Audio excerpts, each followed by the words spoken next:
we will be adding something more. And what would be? It would be that uh, what is that?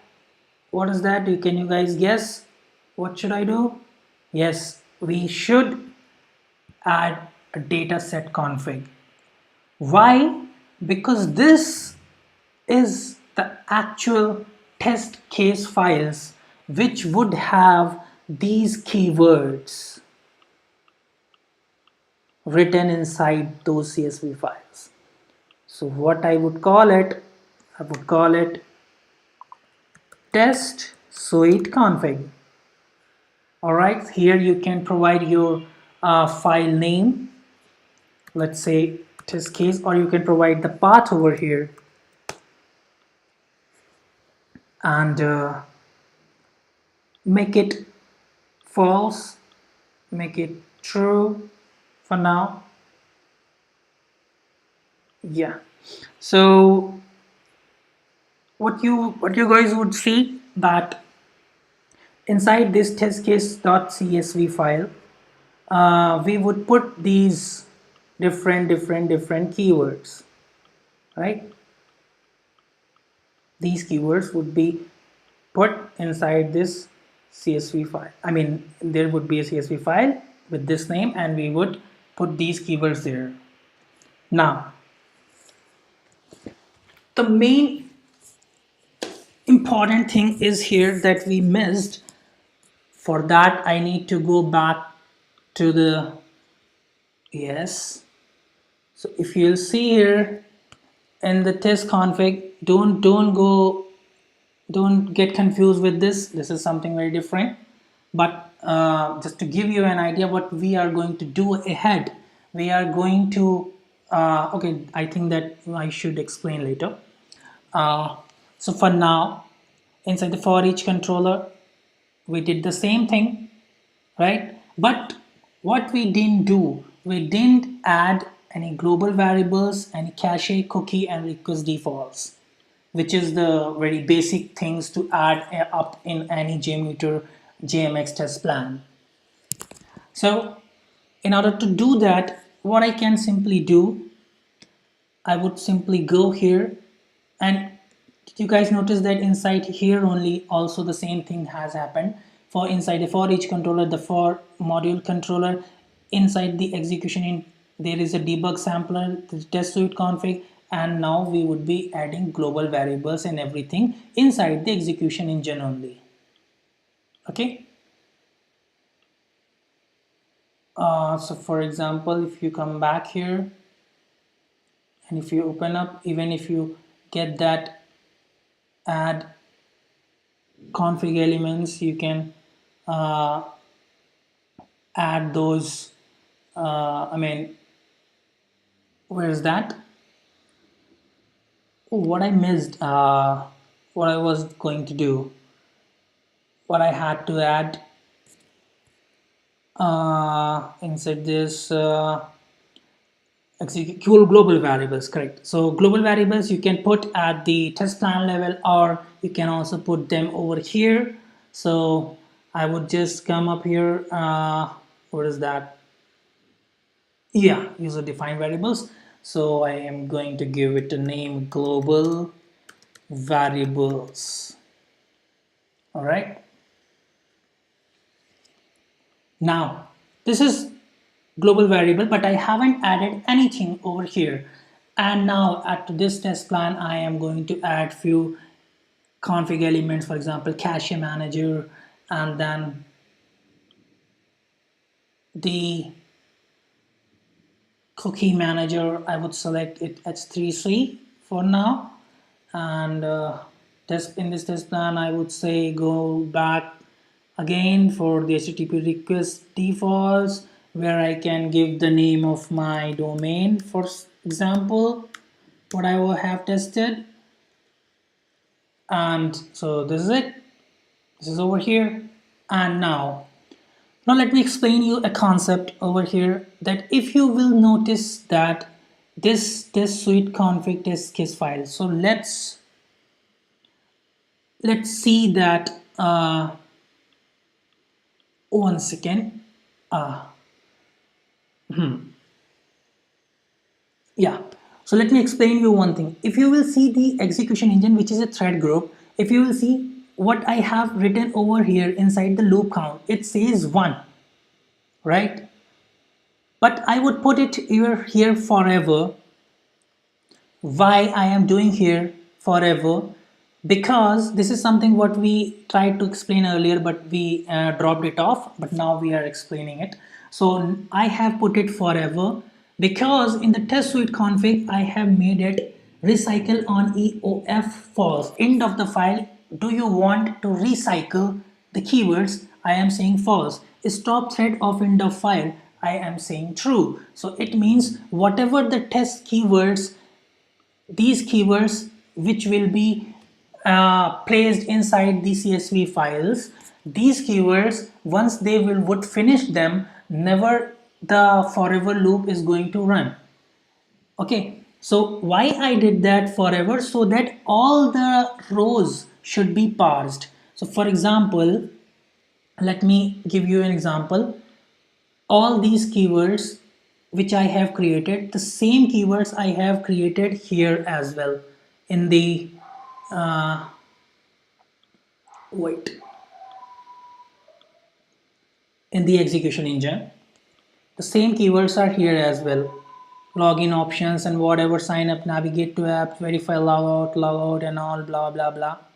So I have done all these keywords as well over there. But just come here, see the demos over here, and see these keywords. Now I want the file. One second.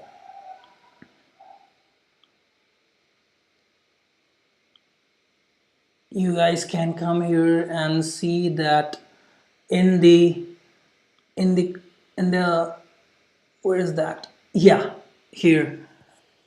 That's what I thought that I missed. The keyword I have made it opposite there. The keyword should come up here because that is the input prefix. Output variable is the action for our switch controller. So what we would do, we would come up here and the same mistake that we did, we should finalize it. It should be the keyword here and the action.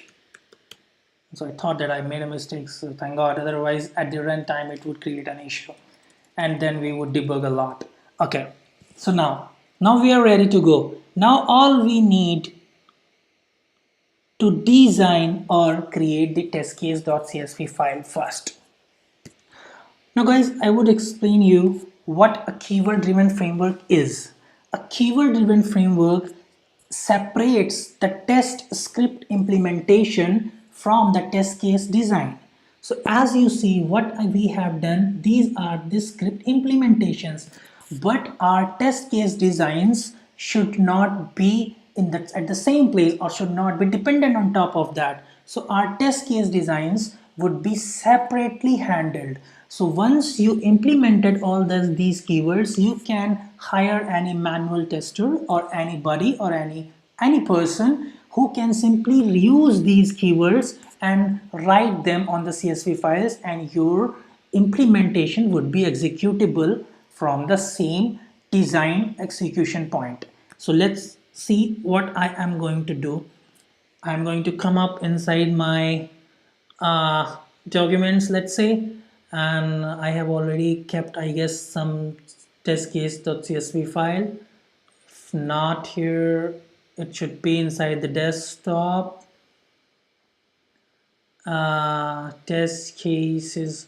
Okay, never mind. I am going to pick it from the folder where I created. So I would go here inside the test resources, test suites, and these are the so these are the files. So why not to call it smoke test.csv? So let it put inside this document.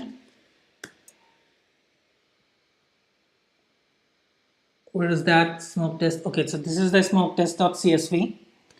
Now what I'm going to do, I am going to edit it I can use numbers. So this is how it looks like. Sign up to Bicroy application, log out from the application. There are two different test cases. And remember these test case IDs, descriptions, keywords, remarks. You remember test case IDs, description, keywords? If not, just come up here and see this test case ID, keywords, right? Interesting. So what we would do, there are the numbers. So these are the things. So I am going to edit it with our new keywords because these keywords slightly differ from the new keywords that we have named.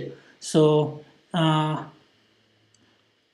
other than using this, what I would do, I would just open it in a text edit so that I uh, need not to handle some CSV system related issues. So sign up to Bicroy. This is just the deeply description, but what we can do simply, we can say, okay, navigate to app. It's the same. Navigate to Dhaka. We should name it there. Navigate to app, we should put it here, navigate to Dhaka, put a semicolon there. What is next? Change language. So we would come up here, change language is the same, then navigate to login is same, choose, okay, so this is different. So choose options here and then sign up using email. Is it correct spell? Sign up using email. Yeah, it's correct. Sign up, the same keyword. Okay, we need not to change. Then we would have the test case 2, log out from the application. So see, we are creating a different test case from the same keywords. So navigate to dashboard, which is same, navigate to settings, which is same, log out, verify, log out. Guys, this should work now. So I have saved this smoke test CSV here, and I'm going to quit it, and let me see how my CSV looks like now. So numbers. All right, let's open it. Smoke test.csv, navigate to app, navigate to Dhaka. See, all the keywords are here now. All right. So now this CSV is executable or should be executable. Otherwise, whatever we have done so far would be of no use. So let us execute our first test case. For that, I would first see the path of this. I would hard code this path for now, but later we would handle this in a very better way. So for now, I'm just coming up here and I am going to the test suite config. I am going to put this as a path over here, and this is it. I am going to change the name, which is a smoke test. All right.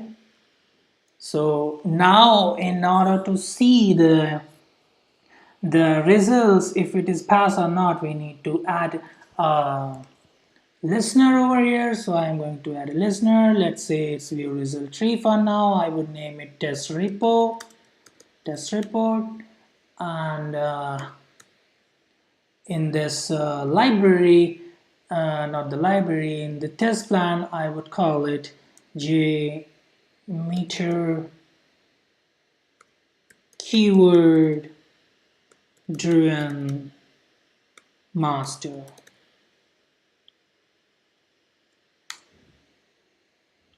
So it's like it.